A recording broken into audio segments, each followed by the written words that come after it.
സ്നേഹപ്പെട്ട എല്ലാവർക്കും പ്രതിനിധിയിലേക്ക് സ്വാഗതം. സത്യത്തിൻ്റെ ഫലമായ നീതിയിലും വിശുദ്ധിയിലും ദൈവത്തിന് അനുകൂലമായി സൃഷ്ടിക്കപ്പെട്ട പൊതുമനുഷ്യൻ ധരിച്ചുള്ള എഫേസ്യർ 4:24 വാക്യം.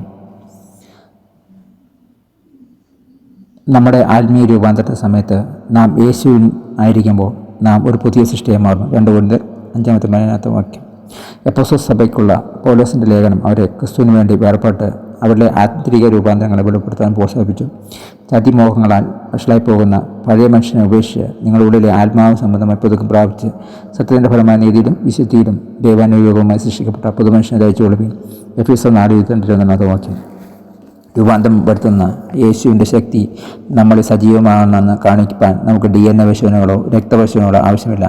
ആ ആന്തരിക സത്യം നമ്മെ ചുറ്റുമുള്ള ലോകത്തിൽ നാം വ്യാപൃതരാകുമ്പോൾ നാം എത്രത്തോളം തമ്മിൽ ദൈവം മനുഷ്യരിലൂടെ ദൈവം ക്രിസ്തുവിനോട് നമ്മൾ ക്ഷമിച്ച പോലെ അന്വേഷിക്കുമ്പോൾ നമ്മൾ പ്രകടമാകണം. യേശു നിങ്ങളെ ആന്തരികമായി എങ്ങനെയാണ് മാറ്റിയത്? നിങ്ങളുടെ ചുറ്റുമുള്ളവരെ പങ്കുചേരുമ്പോൾ ആ ആന്തരിക സൗഖ്യം എങ്ങനെയാണ് ഉളവാകുന്നത്? പ്രാർത്ഥിക്കാം. യേശു എന്നെ പുതുക്കിയതായി തീർക്കുന്നതിനും അങ്ങനെ എനിക്ക് പുതുജീവൻ തന്നതിനും നന്ദി. എൻ്റെ പഴയ വഴികൾ ഉപദേശിച്ച് അങ്ങയുടെ സ്വരൂപം ധരിപ്പാൻ എന്നെ സഹായിക്കണമേ. ആമേൻ. Thank God. God bless you. പുതിയ ദിവസം പുതിയ അനുഭവങ്ങൾ ദൈവം നമ്മെ നടക്കട്ടെ. കഴിഞ്ഞ ആഴ്ചക്കാലം പറയാവുന്ന ആപത്താവുന്ന രോഗദുഃഖം മരണത്തിലെല്ലാം ദൈവം നമ്മെ കാത്തുവായിച്ചു.